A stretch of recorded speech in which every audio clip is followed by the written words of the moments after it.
Hello students, स्वागत है आपका आपके अपने चैनल साहू पाठशाला 08 में। अब हम करेंगे प्रश्नावली 101 का प्रश्न नंबर 2। 101 का प्रश्न नंबर 2 है, दर्शाइए कि कोई भी धनात्मक विषम पूर्णांक 6q+1 या 6q+3 या 6q+5 के रूप का होता है, जहाँ q कोई पूर्णांक है। तो ये जो आपको पैटर्न दिख रहा है, ये दिख रहा होगा आपको a बराबर bq+r के रूप का। तो ये क्या है, bq+r। तो ये जो सवाल है ये यूक्लिड विभाजन एल्गोरिथम पर आधारित है। तो इसको करने से पहले हम देखते हैं यूक्लिड विभाजन एल्गोरिथम क्या कहती है। यूक्लिड विभाजन एल्गोरिथम a बराबर bq+r, यहाँ पर 0 greater than or equal to B, r greater than b। ठीक, अब इससे ये जो r है, इस r का मान हमेशा 0 हो सकता है और 0 से बड़ा होगा, और b का मान हमेशा r से ज़्यादा होगा। यानी यदि हम r को देखें तो जो r का मान है वो 0 हो सकता है, 0 से बड़ा हो सकता है, लेकिन b से बड़ा नहीं हो सकता। तो एक अपन भाग करके देखते हैं। जैसे ये देखें 5 और यहाँ पर 37, तो 5 सत्ते 35, साथ में 5 गए 2, इन शेषफल कितना आया 2। तो इसको अगर हम ध्यान से देखें तो इसको कैसे लिख सकते हैं, 37 भाज्य बराबर 5 गुणा 7 और प्लस 2। तो यहाँ पर हम देखें तो b का मान क्या है 5 और r का मान क्या है 2। तो यदि हम इससे देखें इस थ्योरम को a बराबर bq+r को, तो r के संभावित मान क्या हो सकते हैं।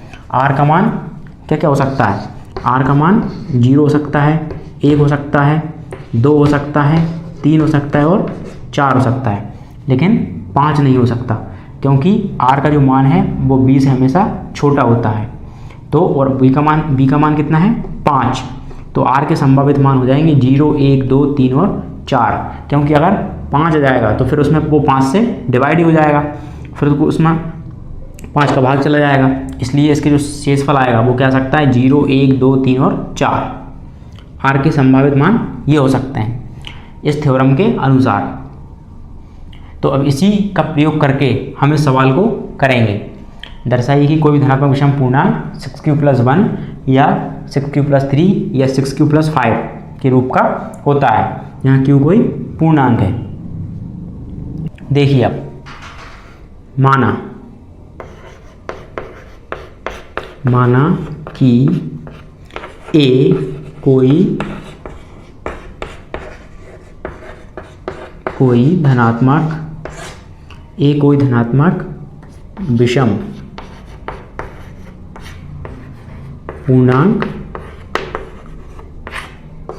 है, a कोई धनात्मक विषम पूर्णांक है तथा अब इसमें अपन को दिख रहा है कि ये किस रूप का है, bq+r के रूप का। तो इसकी तुलना अगर इसके साथ करें तो b का मान क्या हो जाएगा 6 तथा b बराबर 6, ये मान लिया हमने। तब यूक्लिड विभाजन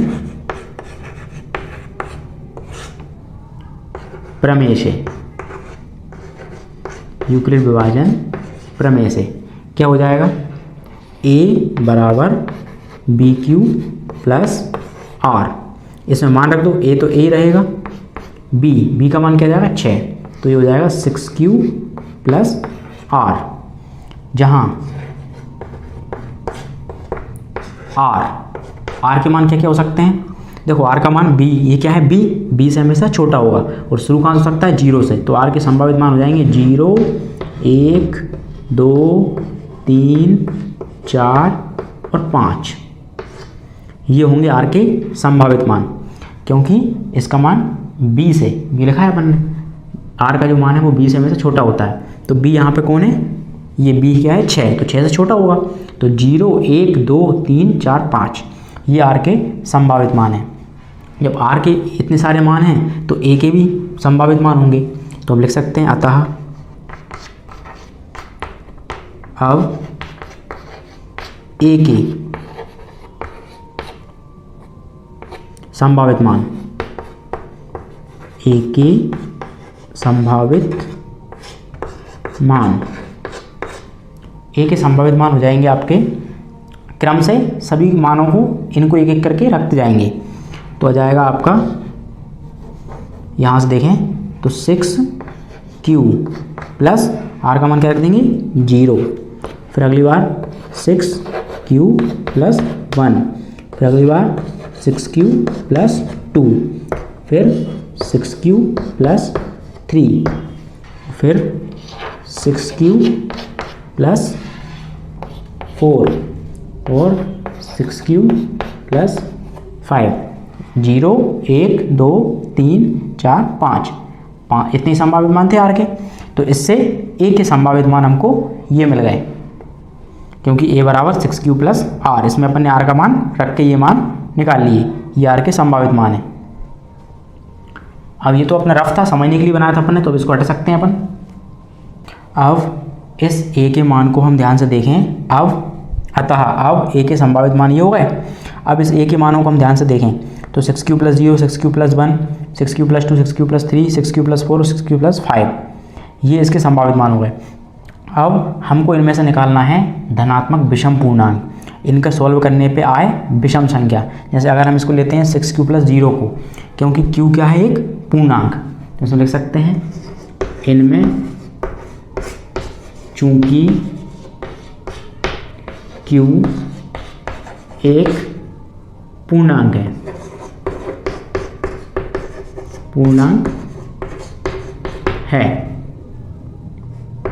q एक पूर्णांक है, इसलिए अगर q का मान आप 1 रखोगे तो क्या जाएगा 6 एकम 6, जो कि एक सम संख्या हो जाएगी।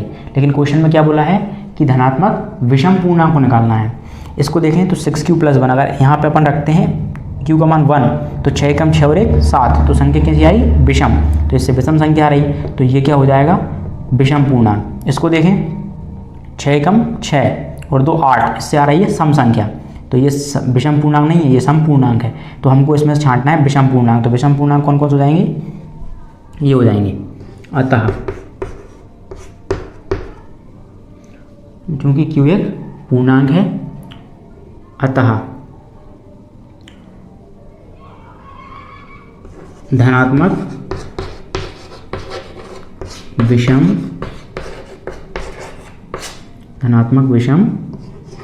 पूर्णांक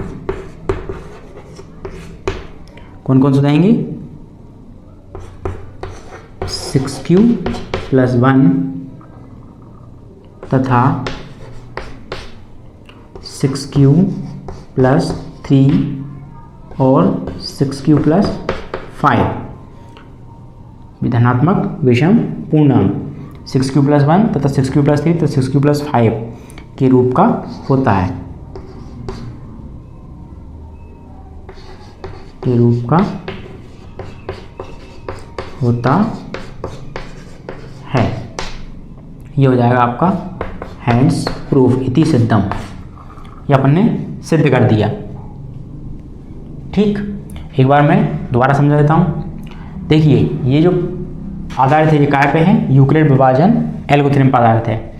तो यूक्लिड विभाजन एल्गोरिथम में ये काय का मान है BQ प्लस R का मान है, तो ये B है। तो अपन ने मान लिया कि माना कि एक कोई धनात्मक विषम पूर्णांक है तथा B बराबर 6, ये अपन ने यहाँ से ले लिया।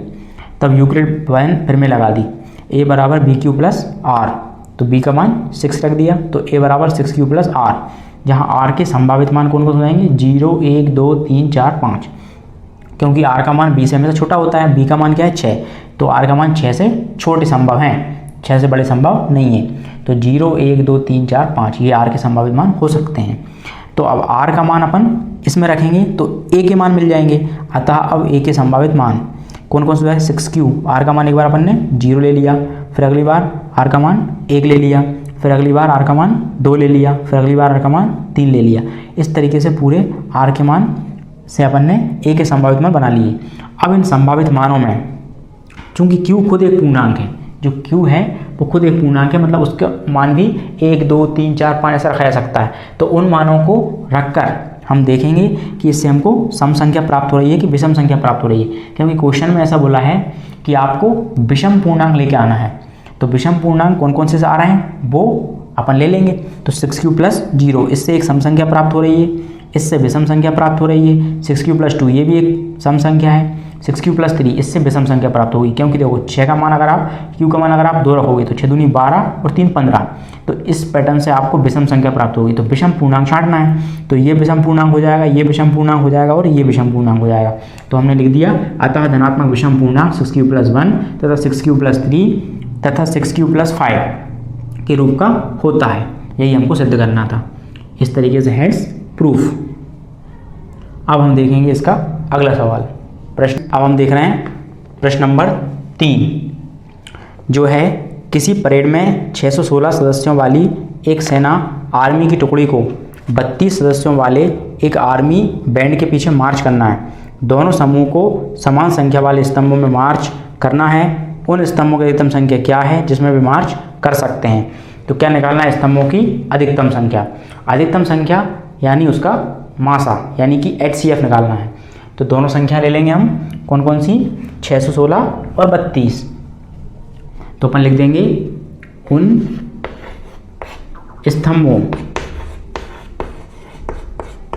की अधिकतम संख्या, उन स्तंभों की अधिकतम संख्या बराबर HCF निकालेंगे 616 और 32 का।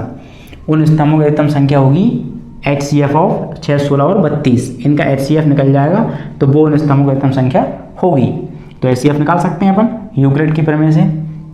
क्या करना है, छोटी का भाग हमेशा बड़ी संख्या में देना है। तो 32 का भाग देंगे अपन 616 में, ये 32 का भाग 616 में दे दो। अगर अपन 2 बार करते हैं तो 30 दूनी 60, जो कि क्या हो जाएगा, ज़्यादा हो जाएगा क्योंकि 32 है तो एक बार जाएगा। तो मैं ले लेंगे 32 से कम 32, घटा दो 11 में से 2 है, कितने बचे 9, इधर 5 में से 3 गए 2, फिर उतार लिया अपन ने 6। अब फिर पढ़ दो पाड़ा, 3 का पाड़ा पढ़ दो, 3 घटा से देखिए 3 8 24, 3 नाम 27, क्योंकि 10 बार में ज़्यादा हो जाएगा तो अपन 9 बार लेंगे। 9 दूनी 18 की 8, हासिल 1, 9 तिया 27 और 28, ये आ गया। घटा लो अब, 16 में 60 गए 8, 8 में 60 गए 0, और यहाँ पे कुछ नहीं, और यहाँ पर भी कुछ नहीं। अब क्या करेंगे, अब इस 8 का भाग देंगे जिससे अपन ने पहले भाग दिया था उसमें। पहले भाग किससे दिया था, 32, तो 32 में देंगे। 8 का भाग 32 में, तो 8 चौक को 32, ये पूरा भाग चला गया। यही अपना कंप्लीट हो गया। तो HCF आ गया आपका HCF 616 और 32 का HCF हो गया क्या, अंतिम भाजक। अंत में जिससे भाग दिया, अंतिम भाग किससे दिया 8 से, तो उसका HCF आ गया 8, यानी स्तंभ की अधिकतम संख्या क्या हो जाएगी 8।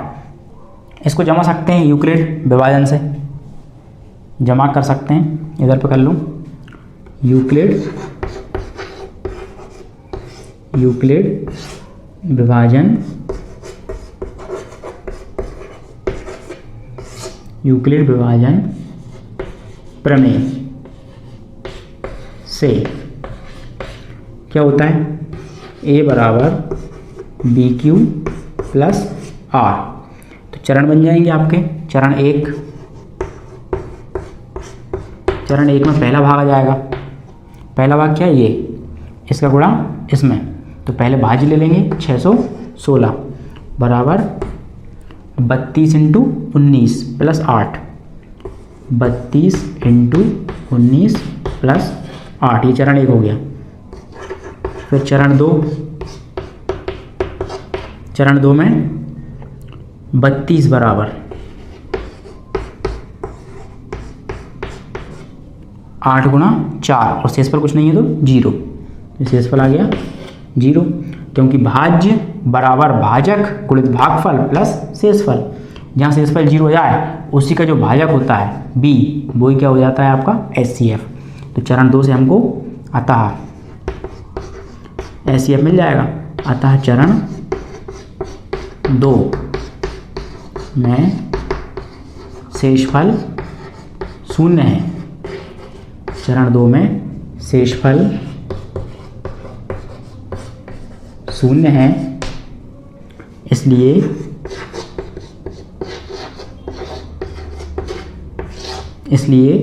HCF 616 और 32 कहा जाएगा बराबर 8। तो स्तंभों की अधिकतम संख्या हो जाएगी 8। हम लिख सकते हैं अतः स्तंभों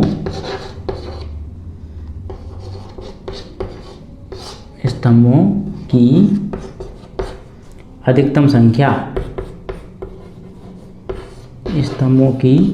अधिकतम संख्या 8 होगी। इस तरीके से इस प्रश्नावली के सभी सवाल होंगे। इसके इम्पोर्टेंट सवाल थे वो मैंने करवा दिए हैं। इसी प्रकार इसका चौथा और पांचवा है, इसी प्रारूप का है वो भी। प्रश्न नंबर 2 जैसा है प्रश्न नंबर 4 और 5, इसको आप बहुत ही आसानी से कर सकते हैं। ये अपन ने प्रश्न नंबर 3 को कंप्लीट कर लिया है। उम्मीद करता हूँ कि आपको वीडियो पसंद आई होगी। वीडियो को लाइक करें और चैनल सब्सक्राइब करें, जिससे आने वाले वीडियो का नोटिफिकेशन आपको प्राप्त हो सके। धन्यवाद।